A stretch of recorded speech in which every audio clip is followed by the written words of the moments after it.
का एक नया जो है सवाल करने वाले हैं। बहुत ही अच्छा सवाल है कि let a1 a2 a3 dot dot an be the vertices of a regular polygon n sides in a circle of modulus z equal to 1। देखो e जो है z equal modulus z equal to 1 जो है कोई बड़ा circle नहीं है, एक ऐसा सर्कल है जिसका सेंटर ऑरिजिन है और रेडियस 1 है। Then complex number a1 a2 a3 dot dot n represents the location of roots of the equation z का पावर n माइनस 1। तो ये nth रूट ऑफ यूनिटी है, ठीक है ना, nth रूट ऑफ यूनिटी पढ़े थे हम। Then which of the following is are true, ठीक है। S N equal to a1 a2 का होल स्क्वायर मॉडुलस है दिया हुआ, plus modulus of a1 a3 का whole square plus modulus of a1 a4 का होल स्क्वायर प्लस चलते चलते a1 n का मॉडुलस का स्क्वायर। तो इस कौन सा करेक्ट है एस एन के लिए, ये हमको बताना है। तो पहले a1 a2 a3 जो है डॉट डॉट डॉट an, ये हमारा वर्टाइसेस ऑफ क्या है, रेगुलर पॉलीगॉन है, रेगुलर पॉलीगॉन है। और एक सर्कल है z का मॉड इक्वल टू 1। तो इसको पहले सर्कल वाला ड्रॉ कर लेते हैं, एक सर्कल पहले बना लेते हैं ऐसे। ये सर्कल हमारा बहुत जरूरी है, ठीक है। और इसका रेडियस पता है हमको 1 है, 1 के बराबर। और सेंटर कहाँ पे है, सेंटर है हमारा ओरिजिन पे, तो पता ही है सेंटर हमारा कहाँ पे है, ओरिजिन पे है, यहाँ पे ओरिजिन पे है सेंटर, ठीक है। और रेडियस किसके बराबर है, 1 के, रेडियस 1 के बराबर है। अब सबसे पहले एक बात बताओ कि z के पावर z इक्वल टू दिया हुआ है, z का पावर n इक्वल टू 1। तो z इक्वल टू कितना हो जाएगा, 1 का power 1 upon nth root of unity हो गया है। अब nth रूट ऑफ यूनिटी हो गया तो पता होगा z इक्वल टू क्या होता है, e का power i into 2k pi by n होता है, जहाँ k इक्वल टू क्या होता है 0 1 2 3 करते करते n माइनस 1 तक जाता है। तो बताओ कि अगर हम k का वैल्यू 0 रखते हैं उसमें, जैसे ही k का वैल्यू ए वाला 0 रखेंगे, k का वैल्यू अगर यहाँ पे 0 रखेंगे तो z का वैल्यू क्या आएगा, 1 के बराबर आएगा। और यही 1 जो है हमारा क्या है, a1 है। और अगर 1 आएगा तो यहाँ पर होगा a1 लाई करेगा, और अगर a1 यहाँ पे लाई करेगा तो मान लो कि रेगुलर पॉलीगॉन है तो a2 यहाँ पे लाई करेगा, a3 यहाँ पे लाई करेगा, a4 यहाँ पे लाई करेगा। लेकिन एक बात फिक्स हो गया कि a1 तो यहाँ पे लाई करेगा ही, ठीक है ना, a1 जो है यहाँ पे लाई करेगा ही, क्योंकि z इक्वल टू कितना है 1। मतलब अगर k इक्वल टू 0 डालेंगे तो a1 का इक्वेशन आएगा, a जो है a2 के लिए आएगा, 2 a3 के लिए आएगा, 3 a4 के लिए आएगा, और उसी तरह n माइनस 1 जो है, ठीक है ना। कैसे लिख दिए हम, थोड़ा सा इसको बढ़िया से लिख देते हैं, बीच बीच हो गया, ठीक है। देखो यहाँ पर देखो, अगर 0 डालेंगे तो हमारा क्या आएगा, a1 आएगा, ठीक है। 1 डालेंगे तो हमारा a2 आएगा, 2 डालेंगे तो a3 आएगा, 3 डालेंगे तो क्या आएगा हमारा a4 आएगा, ठीक है। क्लियर हुआ ना, हमेशा याद रखना। और उसी तरह an के लिए an माइनस 1 डालना पड़ेगा। तो उसी तरह दिया हुआ है ऐसे। तो a1 जो है, a1 0 डालें तो कितना आया a1 के लिए z का वैल्यू कितना आया, a1 इक्वल टू 0 डालेंगे तो e का पावर 0 हो जाएगा, बराबर 1 आएगा। 1 कहाँ पे लाई करेगा, यहाँ पे, यहीं पे ना लाई करेगा, इसका कोऑर्डिनेट होगा 1, 0 होगा, यहाँ पे लाई करेगा a1। तो हमको पता चल गया कि a1 जो है यहीं पे लाई करेगा, a1 का लोकेशन हमको पता चल गया। अब सवाल में है क्या फाइंड करना है, समझो। सवाल में फाइंड करना है हमको कि S N is equal to है a1 a2 उसका होल स्क्वायर, उसका मॉडुलस है, प्लस a1 a3 उसके मॉडुलस का स्क्वायर, प्लस a1 a4 उसके मॉडुलस का स्क्वायर, और प्लस करते करते करते करते a1 an उसके मॉडुलस का स्क्वायर। मतलब सारा डिस्टेंसेस a1 से मेजर करना है, a1 से मेजर करना है। और सारा डिस्टेंसेस अगर मेजर करना है a1 से तो मैंने पहले a1 a2 निकालो, ठीक है, फिर a1 a3 निकालो, ठीक है ना, फिर a1 a4 निकालो, ठीक है। उसी तरह यहाँ पर a5 होगा तो इसको a5 निकालो, ए वाला a डिस्टेंस निकालो, ठीक है। फिर यहाँ पे a6 होगा तो a वाला डिस्टेंस निकालो, निकालते जाओ ऐसे डिस्टेंस, और उसका स्क्वायर करके ऐड करना है, यही हमारा आंसर निकालना है उसका मॉडुलस लेके। तो पहले जो है और लास्ट में n यहाँ पर मान लो, तो फिर लास्ट वाला होगा an, ये वाला निकालो a1 an, इसको स्क्वायर करके क्या करना है, मॉडुलस का स्क्वायर करके जोड़ना है, वही हमारा क्या होगा, आंसर होगा ए वाला। तो ये कैसे निकालेंगे, कैसे पॉसिबल है, तो इसके लिए जो है एस एन का हम थोड़ा सा एक्सप्रेशन को देखते हैं। एस एन का एक्सप्रेशन है क्या, तो ध्यान से देखो कि S N is equal to दिया हुआ है कि a1 a2 का whole square plus a1 a3 का whole square plus a1 a4 का होल स्क्वायर, और प्लस करते करते करते करते करते a1 a n का होल स्क्वायर। ध्यान से देखो कि ए का सब्सक्रिप्ट जो है वो हमेशा सेम है, स्क्रिप्ट जो है ए का हमेशा सेम है, सब्सक्रिप्ट चेंज हो रहा है A2 वाला, A2 A3 सेकेंड वाला पार्ट का, तो क्यों ना इसको सिग्मा के रूप में लिख देते हैं सिग्मा। तो A1 वाला तो चेंज नहीं हो रहा है, लेकिन 2 3 4 तो उसको लिख देते हैं P, A1 AP का होल स्क्वायर। लेकिन हमको लिखना पड़ेगा P is equal to 1 to n, नहीं P is equal to 2 to n, 2 से स्टार्ट हो रहा है, तो पहले A1 A2 का होल स्क्वायर होगा, फिर 3 डालेंगे तो A1 A3 का होल स्क्वायर होगा, प्लस करते करते लास्ट में डालना है n, तो A1 an का होल स्क्वायर होगा। इसको सिग्मा के रूप में कंप्रेस करके लिख दिए। लेकिन बात है कि A1 और AP के बीच का डिस्टेंस का मॉडुलस कैसे निकालेंगे, ये सवाल है। तो सबसे पहले स्टार्ट करते हैं कहानी, थोड़ा सवाल तो टफ है ही। चलो तो बताओ कि A1 इक्वल टू है कितना, A1 इक्वल टू होगा कितना। A1 जो है कैसे होगा, जब k का वैल्यू 0 डालेंगे तो कितना हो जाएगा, e का पावर क्या था i इंटू 0 k पाई, ठीक है ना, क्या था 2 k पाई, 2 into 0 into pi upon n, तो e का पावर 0 आएगा, कितना आएगा 1 आएगा। A1 इक्वल टू कितना था 1 था। अच्छा AP कैसे निकालेंगे, what is calculate to AP, तो AP कैसे निकालेंगे, ध्यान से देखो AP निकालने के लिए बताओ कि 1 डालने के लिए, 1 निकालने के लिए k का वैल्यू कितना डालना पड़ेगा 0, माने एक कम डालना पड़ा।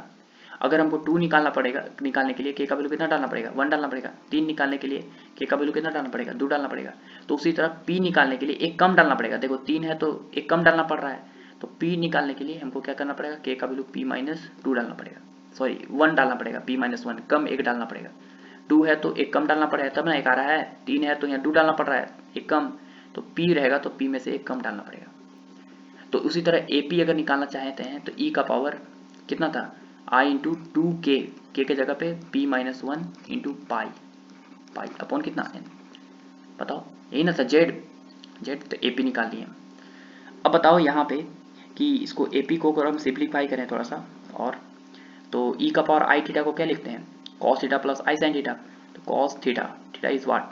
तो theta is 2 into P minus 1 into pi upon n, cos theta plus i sin theta, तो theta is 2 into P minus 1 into pi by n, i sin theta. बताओ इस टर्म को मान लेते हैं हम थीटा, तो ये भी कितना हो जाएगा थीटा हो जाएगा। तो बताओ कि ई थीटा है तो a p is equal to हो गया cos theta plus i sine theta, cos theta plus i sine theta हो गया ऐसे। अब बताओ कि A1 AP हमको निकालना है, A1 AP, A1 और AP के बीच का डिस्टेंस निकालना है, तो कैसे निकालेंगे। तो बताओ कि यहाँ पे A1 है और मान लो और यहाँ पे AP है। बताओ A वाला डिस्टेंस 1 है और इसका डिस्टेंस क्या निकालें हम, इसका फॉर्मूला बताए cos theta plus i sine theta, यही ना AP निकाल लेते हैं, इसके बीच का डिस्टेंस निकालना है। तो A1 AP का मॉडुलस होगा कितना, तो बताओ मॉडुलस होगा A1 AP के डिस्टेंस Z1 माइनस Z2 होता है। मान लो कि एक A1 जो है कॉम्प्लेक्स नंबर Z1 है और ये Z2, तो Z1 माइनस Z2 होता है, तो 1 माइनस कितना होगा cos थीटा और प्लस आई साइन थीटा, और उसका मॉडुलस डिस्टेंस निकाल रहे हैं तब। तो बताओ A1 AP का मॉडुलस इज इक्वल टू, इसको ओपन करो 1 माइनस कॉस थीटा और प्लस माइनस प्लस माइनस आई साइन थीटा, ठीक है 1 माइनस कॉस थीटा को एक साथ रहने दिए, तो A1 AP का modulus is equal to 1 minus cos theta क्या होता है 2 sine square theta by 2 minus i into sine theta का फॉर्मूला होता है 2 sine theta by 2 into cos theta by 2, half angle में चेंज कर लिए क्योंकि एक साइड दिख रहा था हमको हाफ एंगल, इसलिए का मॉडुलस। तो बताओ यहाँ से कि A1 AP का modulus is equal to 2 sine theta by 2 जो है इसमें कॉमन है, तो 2 साइन थीटा बाई 2 जैसे ही कॉमन लेंगे मॉडुलस से बाहर आएगा, तो यहाँ बचेगा कितना साइन थीटा बाई 2 और minus i into cos theta by 2। और तुमको चिल्ला चिल्ला कर बोल रहा होगा इसका मॉडुलस कितना होगा, इसका मॉडुलस तो 1 होगा। अरे क्या होता है under root x square plus y square, तो under root sine square theta by 2 plus cos square theta by 2 1 आएगा। तो बताओ कि A1 AP का बीच का डिस्टेंस आ गया मेरे पास कितना 2 साइन थीटा बाई 2। हम A1 AP तो निकालना चाहते थे लेकिन A1 AP का स्क्वायर निकालना चाहते हैं, देखो क्या है हमारा सिग्मा के फॉर्मेट में A1 AP का होल स्क्वायर है, SN में हमारा A1 AP का क्या है होल स्क्वायर है,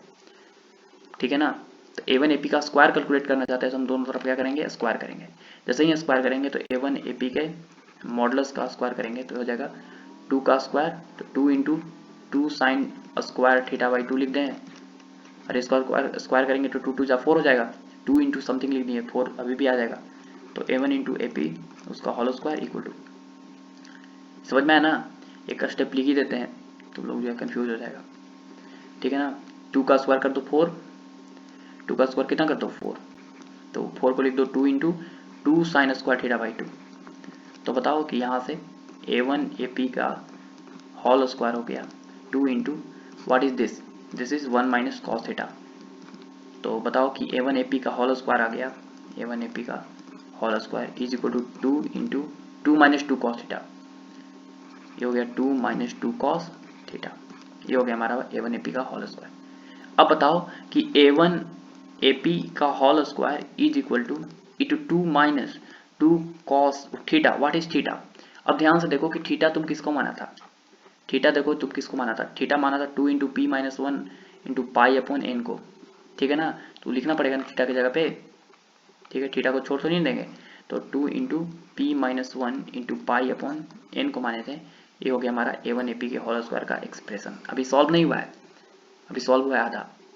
अब बताओ कि यहाँ पे S N equal to expression क्या था हमारा, एस एन इक्वल टू था expression sigma of P is equal to 2 to N a1 A P के मॉडुलस का स्क्वायर था, तो sigma of P is equal to 2 to N. बताओ a1 A P के मॉडुलस का स्क्वायर कितना है, 2 minus 2 cos 2 into P minus 1 into pi upon N, ठीक है, दिस इज। अब यहाँ पे बताओ कि S N is equal to, S N equal to sigma जो है दोनों को दे दो, 2 को भी दे दो और इसको भी दे दो, स्प्लिट कर देते हैं सिग्मा। तो बताओ कि p is equal to 2 to N, sigma मिलेगा 2 को, माइनस सिग्मा इसको भी दे दो, p is equal to 2 to n, कितना है 2 इंटू 2 कॉन्स्टेंट है बाहर निकाल लो, cos 2 into P minus 1 into pi upon n, this, ठीक है। अब इसको कैलकुलेट करना चाहते हैं। एक बात बताओ कि a वाला तो कैलकुलेट तुरंत हो जाएगा, तो कैसे, 2 कांस्टेंट है बाहर निकलेगा तो सिग्मा n का वैल्यू कितना होता है n होता, लेकिन p इक्वल टू 1 से स्टार्ट होता है n तक जाता तब ना n होता, ये तो 2 से स्टार्ट हो रहा है n तक जा रहा है, तो एक कम ना होगा n माइनस 1 होगा, तो 2 कांस्टेंट है बाहर निकलेगा तो 2 इंटू एन माइनस 1 हो जाएगा, तो एस एन इक्वल टू हो जाएगा 2 इंटू, इसका आंसर होगा n माइनस 1 माइनस 2 इंटू ए वाला टर्म को थोड़ा सा कैलकुलेट करने के लिए हम आगे कैलकुलेट करते हैं, इसका नाम दे दो एस 2s, ठीक है। अब एस एन निकालने के लिए सबसे पहले हमको क्या निकालना पड़ेगा, एस निकालना पड़ेगा, तो थोड़ा एस निकालते हैं, एस निकालते हैं, क्या है S, S is equal to है sigma p is equal to 2 to n, क्या है cos cos 2 into P minus 1 into pi upon कितना एन है। अब हम क्या करने वाले हैं कि पहले जो है इसको ओपन करने वाले हैं, ओपन करो, तो ओपन करेंगे तो पहले 2 डालेंगे तो कितना होगा कॉस 2 पाई बाई एन होगा, प्लस फिर 2 डालेंगे 3 डालेंगे तो 3 में से गया 2 तो 2 है 4 पाई एन, तो कॉस 4 पाई बाई एन होगा, और प्लस कॉस अगला 3 डालेंगे तो 6 पाई बाई एन होगा, और प्लस ऐसे डालते जाएंगे तो लास्ट में कितना डालना है एन डालना है ना, तो cos 2 into N minus 1 pi by कितना होगा एन होगा। बताओ अब ये जो लिखा हुआ है ट्रिगोमेट्रिक सीरीज, ये तुमको जो है ट्रिगोमेट्री के लेक्चर में मिला था, हम बताए थे तुमको, ट्रिगोमेट्री के लेक्चर में जो है तुमको बताया गया है वाला सीरीज। तो इसको कैसे सॉल्व करते हैं देखो, थोड़ा सा बता देते हैं कि अगर ऐसे लिखा रहा है cos alpha plus beta plus cos alpha plus 2 beta, ठीक है ना, और प्लस करते करते करते करते cos alpha plus n minus 1 into beta, तो इसका आंसर आता है मेरे पास sine n beta by 2 upon sine beta by 2 into cos alpha plus n minus 1 into beta by 2 आता है। ये तुमको याद करवाए हैं, ठीक है, याद नहीं है तो याद कर लो, क्योंकि बहुत बार एडवांस के सवाल में ये पूछ लेता है, इस पर यूज होता है एडवांस के सवाल बनाते समय। तो बताओ कि इसके लिए, इस सीरीज के लिए 2 पाई बाई एन बार बार ऐड होते जा रहा है, अगर ये अल्फा है तो अगला में देखो 2 पाई बाई एन जो है अल्फा प्लस बीटा होना चाहिए, तो 2 पाई बाई एन इसमें ऐड हुआ होगा, तब ना जो है क्या बना 4 पाई बाई एन, तो बीटा की जगह पे पता चल गया 2 पाई बाई एन, फिर 2 पाई बाई एन हुआ 2 बार, तो अल्फा और बीटा तो ऐसे ही दिख रहा है हमको, तो अल्फा इज इक्वल टू है 2 पाई बाई एन और बीटा इज इक्वल टू कितना है 2 पाई बाई एन, लेकिन व्हाट इज एन, कितने नंबर ऑफ टर्म्स है, कितने नंबर ऑफ टर्म्स है, नंबर ऑफ टर्म्स निकालने के लिए देखो, नंबर ऑफ टर्म्स निकालने के लिए 2 से स्टार्ट हो रहा है एन तक जा रहा है, यहाँ पर कहाँ से, यहाँ से ना है 2 से स्टार्ट हो रहा है एन तक जा रहा है, नंबर ऑफ टर्म्स कितना हुआ एन माइनस 1, तो कहीं पर अगर हम n यूज करना चाहते हैं तो वहाँ पे n-1 यूज करना, एक कम नंबर ऑफ टर्म्स, ठीक है। चलो अब यहाँ पे सब्स्टिट्यूट करो, तो सब्स्टिट्यूट करेंगे तो बताओ यहाँ पे कि s is equal to S calculate किया जाने वाला s इज इक्वल टू इसके जगह पे पूरा सम लिख रहे हैं, तो कितना है साइन n बीटा बाई 2, तो sine n what is n, n नहीं है n-1 है, बीटा बाई 2, अब बीटा है 2 पाई बाई n और बाई 2 करेंगे तो पाई बाई n बचेगा अपॉन साइन बीटा बाई 2, तो साइन बीटा बाई 2 बीटा है 2 पाई बाई n और उसे 2 से डिवाइड करेंगे तो क्या बचेगा पाई बाई n बचेगा, into cos alpha is 2 pi by n plus n-1, n नहीं है n-1 है, n के जगह पे n-1 रखना है। देखो यहाँ पे n के जगह पे क्या रखेंगे n-1, पहले से -1 है, इंटू बीटा बाई 2, तो कितना पाई बाई n बचेगा, बीटा बाई 2 मैंने 2 पाई बाई n बाई 2, 2 से 2 कट जाएगा, पाई बाई n आएगा। अच्छा अब यहाँ पे देखो सॉल्व करते हैं, सॉल्व करना कोई बड़ा बात नहीं है, तो a साइन कितना हो जाएगा पाई बाई n मल्टीप्लाई होगा तो n से n कैंसिल, बचेगा पाई माइनस कितना होगा pi by n by sine pi by n। अच्छा बताओ कि sine 180 minus theta sine theta होता है और नीचे भी साइन पाई बाई n ही लिखा है, ये तो कटने वाला है अगला स्टेप में, इसलिए काट दो अभी वन बार में, into cos 2 pi by n plus n-2 into pi by n। अब ध्यान से देखो एक बार और स्टेप करना पड़ेगा, तो s is equal to 1 into cos 2 pi by n plus इसको गुना करेंगे तो कितना होगा, गुना करेंगे तो n से n कैंसिल कर जाएगा, पाई बचेगा और माइनस 2 पाई बाई n। ध्यान से देखो कि 2 पाई बाई n कैंसिल हो गया, s equal to cos pi बचा, कॉस पाई इज -1। तो उसको सॉल्व करते करते हम जो है यहाँ पर पहुंचे -1 सॉल्व करना चाहते थे, उतना बड़ा इक्वेशन को सिंप्लीफाई करके इसको क्या सॉल्व कर दिए, इतना बड़ा इक्वेशन को सिंप्लीफाई करके -1 सॉल्व कर दिए। अब बताओ कि S N equal to S के जगह आप कितना रखेंगे -1 रखेंगे, तो बताओ कि S N is equal to है कितना है 2 इंटू n-1 है, -2 टाइम्स ऑफ एस था, तो 2n-2 -2 टाइम्स ऑफ एस के जगह पे -1, तो यहाँ से बताओ कि 2n-2 और माइनस प्लस 2 से 2 कैंसिल और हमारे पास आ गया 2n, S N equal to 2n। S N हम सॉल्व कर लिए, अब जैसे ही एस एन सॉल्व कर लिए तो यही तो हमारा सॉल्व करना था, एस एन ही क्या था हमारा, एस एन ये वाला था, तो हमारे पास सॉल्व हो गया 2 इंटू एन है। अब देखो ऑप्शन क्या क्या है,